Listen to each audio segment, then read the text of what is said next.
Assalamualaikum warahmatullahi wabarakatuh. Balik lagi dengan kami di Kusmirat Official. Kali ini kami akan mencoba membawakan cerita yang sangat sedih tentang seorang nenek sang penjual gorengan. Di ujung sebuah desa kecil pada akhir tahun 1980-an, berdirilah rumah kayu sederhana dengan dinding anyaman bambu yang mulai lapuk dimakan usia. Atapnya seng berkarat, berbunyi nyaring bila hujan turun.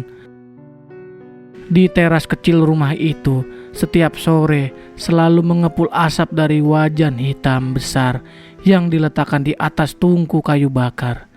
Disitulah tinggal seorang nenek tua bernama Marni. Warga desa memanggilnya Nenek Marni. Ia seorang janda sejak usia 40 tahun. Suaminya meninggal karena kecelakaan di sawah. Sejak itu, Nenek Marni hidup sendiri. Anak sematawayangnya merantau ke kota dan tidak pernah kembali. Entah karena malu dengan kemiskinan ibunya atau karena nasib yang tidak mengizinkannya. Hari-hari Nenek Marni diisi dengan menggoreng bakwan, tempe, tahu isi, dan pisang goreng. Ia menjualnya di depan rumahnya sendiri. Tidak mahal.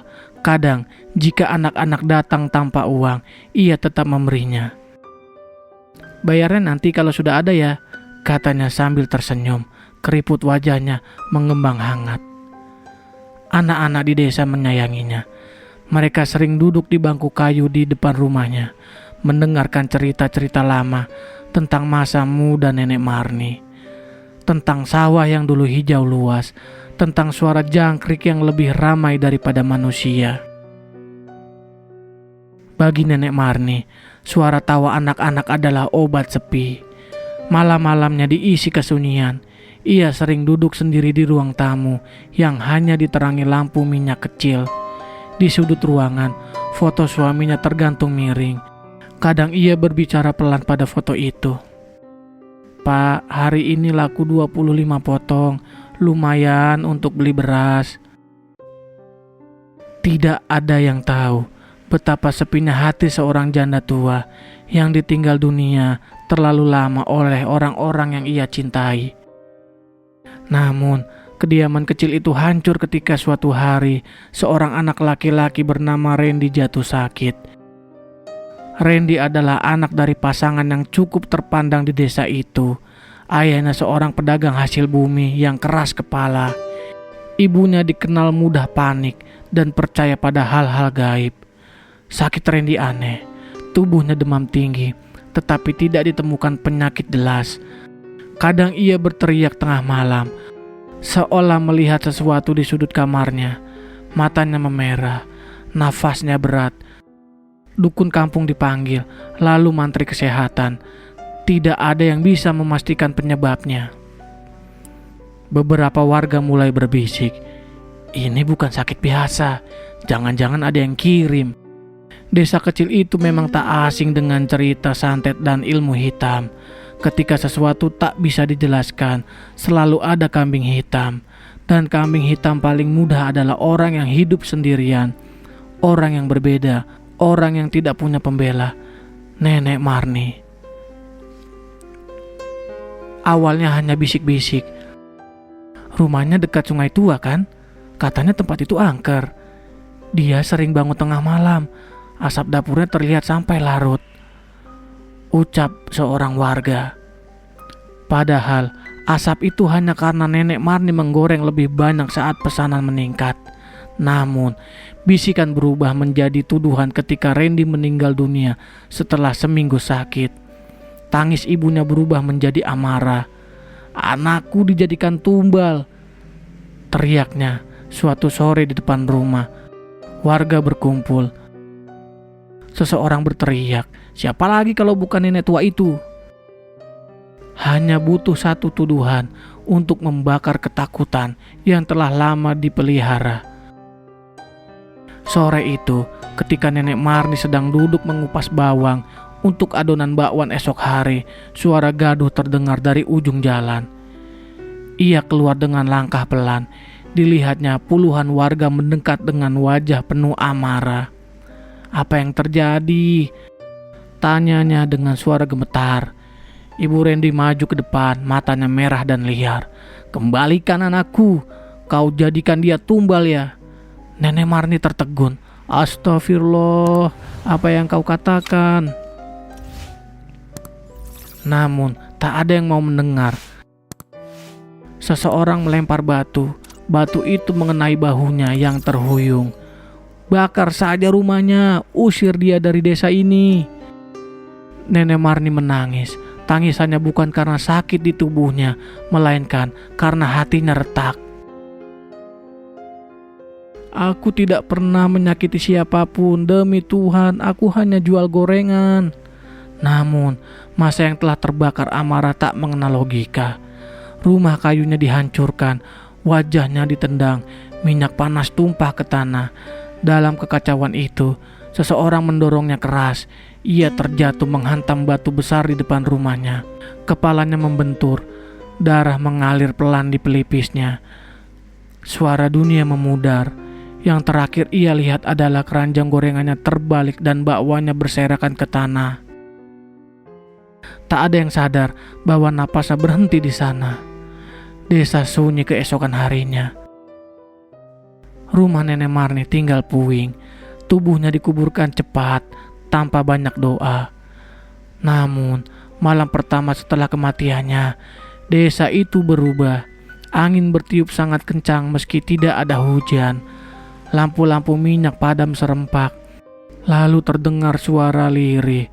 Tangisan, bukan tangisan amarah, tapi tangisan seseorang perempuan tua. Tangisan yang dipenuhi luka dan ketidakpercayaan. Di depan rumah orang tua Randy, bau minyak goreng hangus tercium kuat. Padahal tak ada yang memasak. Ibu Randy pun terbangun tengah malam oleh suara mendesis di dapur. Ia turun perlahan. Di sana, di depan tungku yang mati, berdiri sesosok renta membelakangi dirinya. Rambut putih panjang tergerai, bajunya compang-camping, tangannya memegang wajah hitam.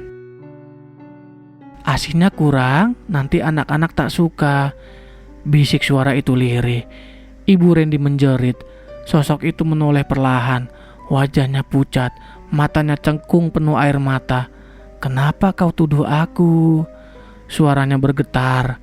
Sejak malam itu, teror dimulai.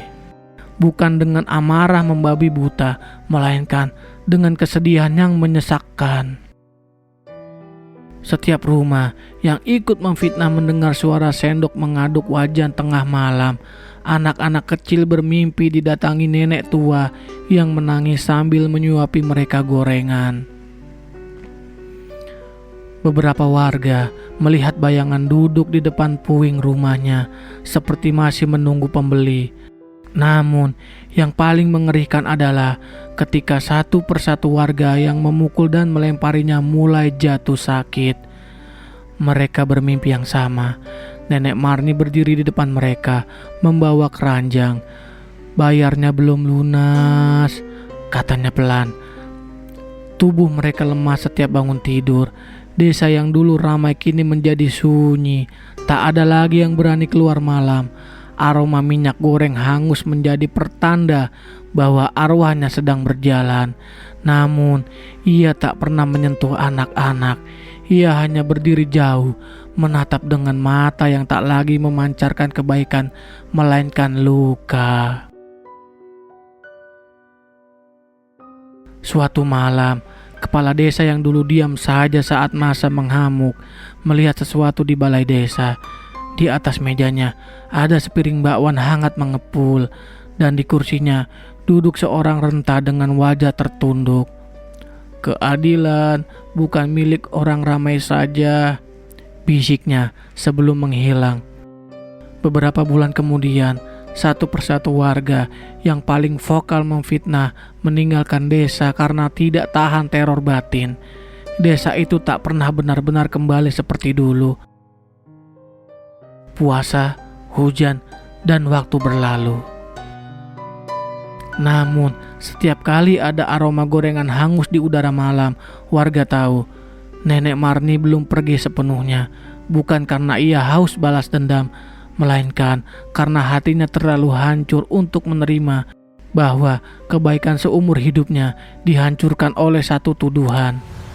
Dan di ujung desa itu, jika angin bertiup pelan dan lampu-lampu mulai meredup, kadang terdengar suara lembut seorang nenek.